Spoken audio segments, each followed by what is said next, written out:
The radio in my hand was a mess of static and pure, unfiltered panic. "We are combat ineffective," the transmission cut through. "3 urgent surgical, 2 routine. We can't move without taking more casualties. They've got us zeroed from every angle." I watched through my optics as Lieutenant Commander Jake Miller pressed himself flat against a mud wall.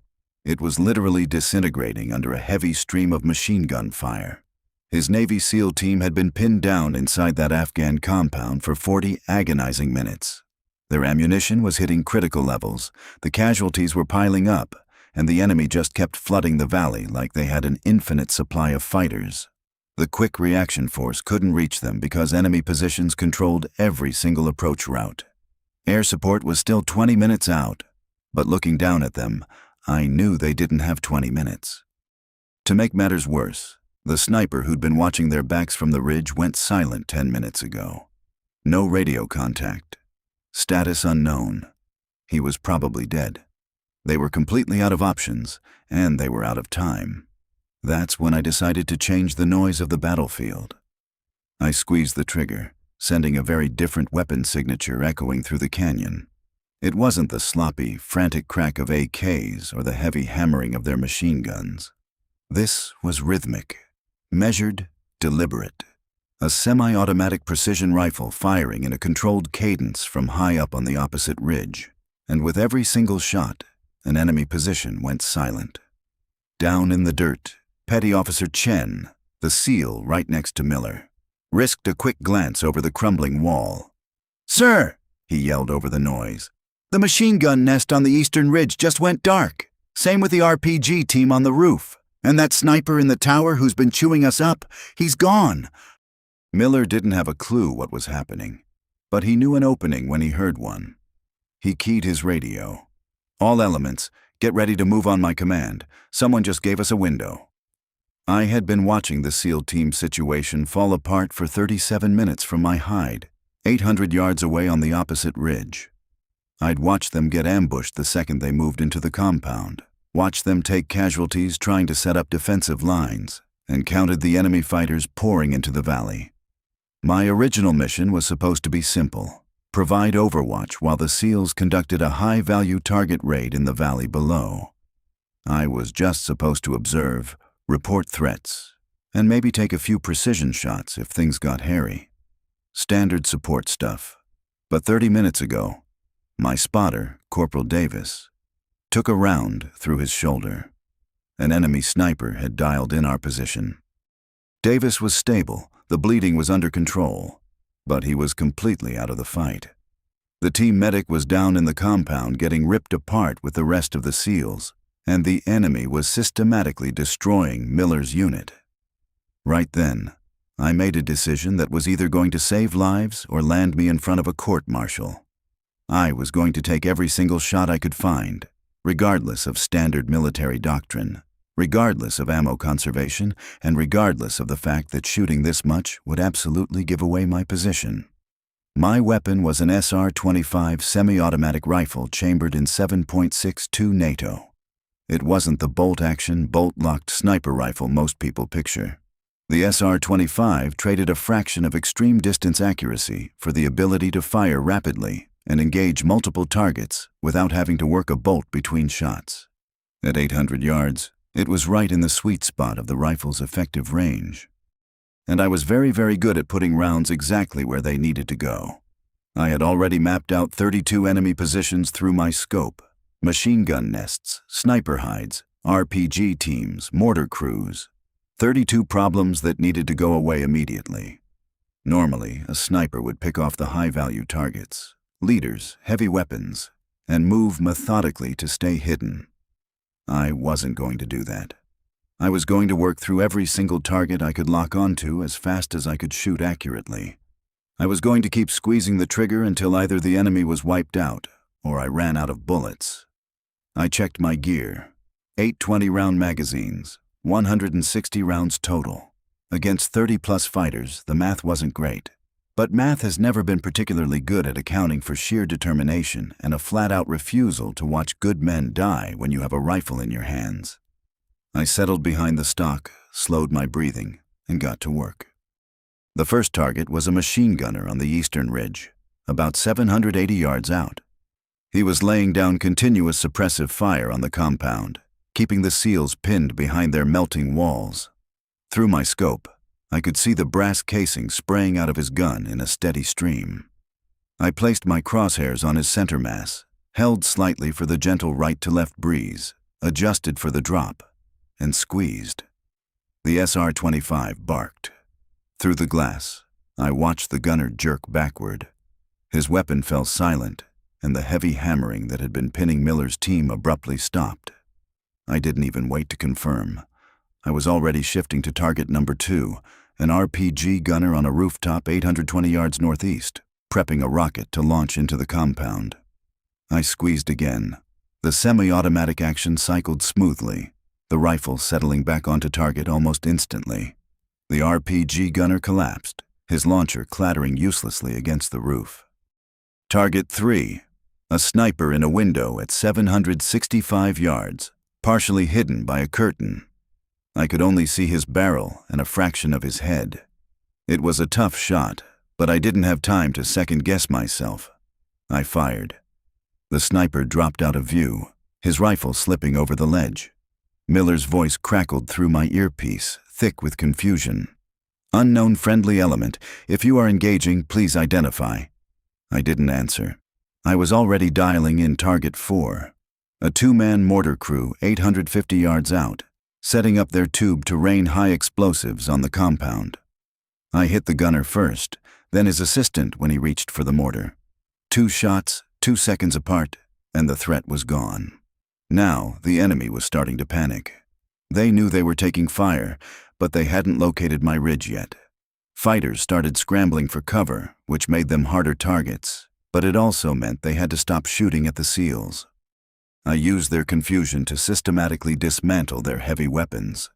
Another machine gun nest, 2 shooters, 3 rounds. An RPG team trying to cross an open patch of dirt, 3 targets, 5 rounds to make sure they all stayed down. My barrel was getting incredibly hot. The SR-25 was built for high rates of fire, but I was pushing it way past standard training limits. I had fired 32 rounds in under 4 minutes. 16 enemy fighters were now out of commission. Down below, the pressure on the SEALs was visibly lifting. I could see them starting to consolidate, moving their wounded to safer cover and getting ready for an extraction. But the enemy wasn't ready to call it quits. A fresh group of 8 fighters moved into the valley.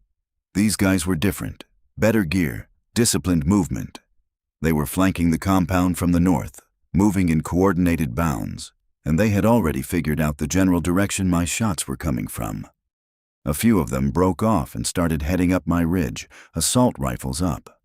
I had a choice: deal with the guys coming up my hill or keep protecting the SEALs.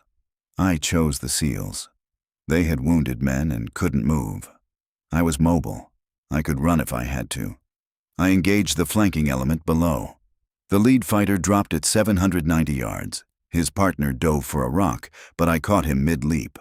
The third made it to cover, but the second he popped up to fire, my crosshairs were already waiting for him. Brass casings were piling up around my boots, but my ammo was disappearing fast. I had burned through 5 magazines, 100 rounds. Only 3 left, and there were still at least a dozen active shooters down there, not counting the guys climbing my hill. I reloaded, the muscle memory taking over, and got back on the glass. A fighter trying to rush the compound. Down. A machine gunner setting up on a new ledge.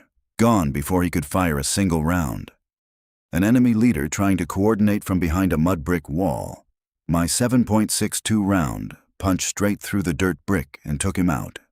The enemy assault was completely falling apart. These were experienced fighters who had been winning the battle 5 minutes ago, but they couldn't fight what they couldn't see. Then, the dirt in front of my face exploded. Rounds cracked directly over my head, snapping against the rocks. The team climbing the ridge had gotten close, maybe 300 yards below me, and they were shooting with the desperation of men who knew they were losing. I had to move. My position was totally compromised, but I had clean shots on the guys coming up the hill, and the SEALs still needed my gun in the fight. I decided to stay put until the threat was gone, or they overran me. At 300 yards, the SR-25 was devastating. I dropped 3 of them in rapid succession, my rate of fire overwhelming their search for cover. The remaining 2 scattered into the rocks. It was smart, but I had spent hours studying this terrain before the mission. I knew every fold in the dirt. I caught one trying to use a dry creek bed, forgetting that my elevated position let me look right down into it. The other tried to sprint between boulders, and my timing caught him mid-stride. My bolt locked back, empty. I dropped the mag, slapped a fresh one in, released the bolt, and was back on target in less than 3 seconds. 2 magazines left, 40 rounds. Below, Miller's team was finally moving, carrying their wounded toward the exit. But there were still 5 enemy positions with clear lines of fire on their evacuation route. I engaged them systematically at ranges between 800 and 900 yards. My holds were automatic now, my breathing perfectly synced with the recoil. I cleared all 5 positions in 90 seconds, burning through my precious ammo. But the path for the SEALs was open. "Unknown sniper," Miller's voice came through. "We are moving to extraction. Resistance has collapsed. I don't know who you are, but you just saved our lives. Thank you." I took my first deep breath in 30 minutes. They were going to make it. Then I heard the distinct whoosh of an RPG launch from right behind me. The enemy had outsmarted me. While I was focused on the valley and the hill below, another team had circled completely around the ridge and taken the high ground above me. I had maybe a second to react. I threw myself sideways, abandoning my nest and scrambling behind a massive boulder just as the rocket detonated exactly where I had been lying. The blast showered me with rock shards, and the concussive wave made my ears ring and my vision go fuzzy. I landed hard, my rifle pinned to my chest. I rolled and looked up. 3 fighters were descending from the high rocks. They had the drop on me, but they made one fatal mistake. They assumed the rocket had killed me. I popped up from behind the boulder, bringing the rifle to my shoulder. At 50 yards, the SR-25 was an incredibly lethal close-quarters weapon. I engaged all 3 in under 4 seconds, relying on pure speed and aggression. All 3 dropped. The closest one was raising his AK when my round hit his chest. My bolt locked back again, last mag, 20 rounds, and I could hear more voices echoing through the rocks above. They were still hunting me, and my position was gone. I had to run. The SEALs were clear, my job was done, but as I turned to slip away, my radio buzzed. It was a younger, panicked voice. "Any station, this is Rescue 61. We are inbound for the extract, but we are taking heavy fire from the ridge. Multiple RPGs, at least 2 machine guns. We cannot land. We need immediate fire support, or we are aborting." I looked down. The Black Hawk was hovering in the valley, taking heavy tracer fire from positions I hadn't engaged yet. Fighters who had stayed out of the main battle but were now targeting the bird. Miller's team was completely exposed in the open. 20 rounds left. My own ridge crawling with enemies. The tactical choice was obvious. Run and save myself. But I've never been very good at tactical choices when people are counting on me. I scrambled to a new ledge with a view of the valley, slammed my last magazine in, and went to work on the anti-aircraft positions. My first shot took out an RPG gunner just as he was aiming at the helicopter. The rocket fired wildly into the sky as he fell. Next was a machine gun pouring tracers at the bird.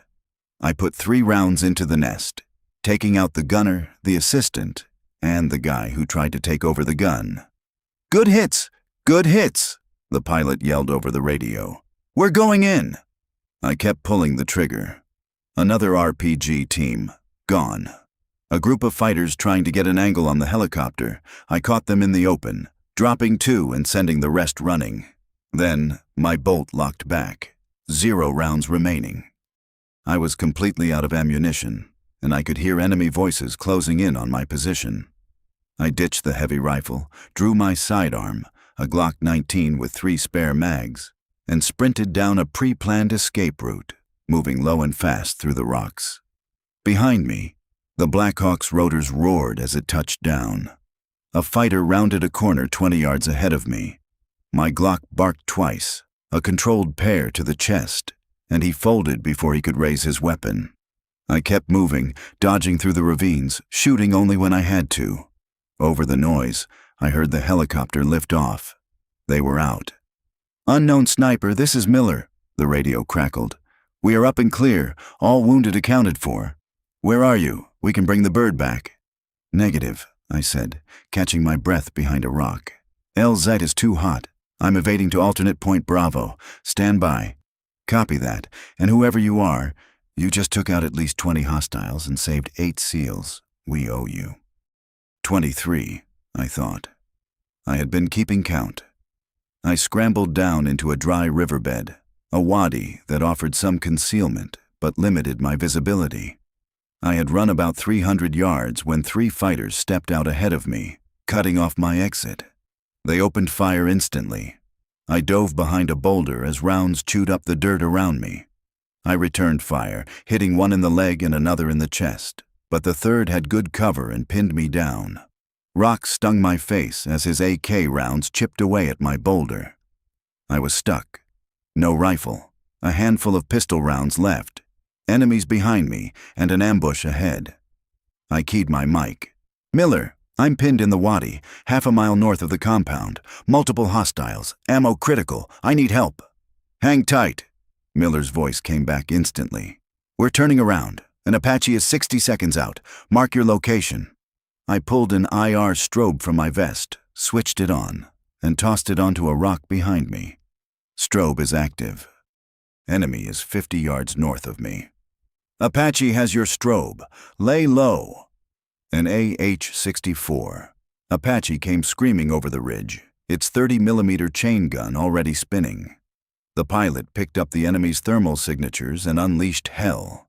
The gun sounded like a giant zipper tearing open the sky. High explosive rounds shredded the rocks where the ambush team was hiding. The enemy fire stopped instantly. "Targets destroyed," the pilot radioed. "You're clear to move. Extraction bird is 30 seconds out." I didn't need to be told twice. I sprinted down the canyon, the sand kicking up around my boots, and burst into the clearing just as a Black Hawk settled into the dirt. The crew chief was hanging out the door, and Miller himself reached down, grabbed my vest, and yanked me inside. "Go, go, go!" the pilot yelled, pulling the helicopter up into the sky. I collapsed onto the metal floor, my chest heaving, the adrenaline finally leaving my system. Miller was staring down at me, his eyes wide with a mix of shock and total respect. "You're the sniper?" he breathed. "You took out over 20 guys by yourself?" I managed a weak, exhausted smile. 23 confirmed, and I had a little help.